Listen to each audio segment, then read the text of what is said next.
Market இறங்கிட்டு இருக்கிறது ஒரு பக்கம் பயத்தை கொடுத்தாலும், இந்த எஃப்ஐஐஸ் ரொம்பவே கண்ட்ரோல்டாக ஸ்லோ அண்ட் ஸ்டெடியாக விற்றுட்டு வெளியே போயிட்டு இருக்கிறது தான் பயத்தை ரொம்ப அதிகப்படுத்துது.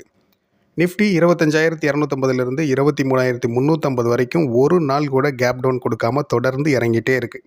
1900 புள்ளிகளை இது வரைக்கும் இழந்திருக்கு. இந்த நாட்களில் எஃப்ஐஐஸ் ரொம்ப ஸ்மார்ட்டாக கண்ட்ரோல்டாக செல் பண்ணி வெளியே போயிட்டு இருக்காங்க.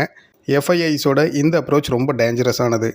இனிமேலும் எஃப்ஐஐஸ் இந்த 23,350 லெவல்லேருந்து செல் பண்ண ஆரம்பித்தாங்க அப்படின்னா நிறைய ஸ்டாக்ஸ் இனிமேல் தான் கம்மிங் டேஸில் ரியல் ஃபாலையே பார்க்க போகுது. இது வரைக்கும் குயிக் கெயின் பண்ணி தான் மார்க்கெட்டை விட்டு வெளியே போயிருந்தது.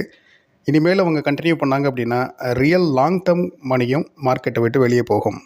நிஃப்டி 23,350லிருந்து ஏடிஹெச்சை ஃப்ரேம் பண்ணுறதுக்கு எடுத்துக்கிட்ட ட்ரேடிங் செஷன்ஸ் 67. அதே ஏடிஹெச்லேருந்து திரும்ப 23,350 டச் பண்ணுறதுக்கு எடுத்துக்கிட்ட ட்ரேடிங் செஷன்ஸ் 34 ட்ரேடிங் செஷன்ஸ் தான்.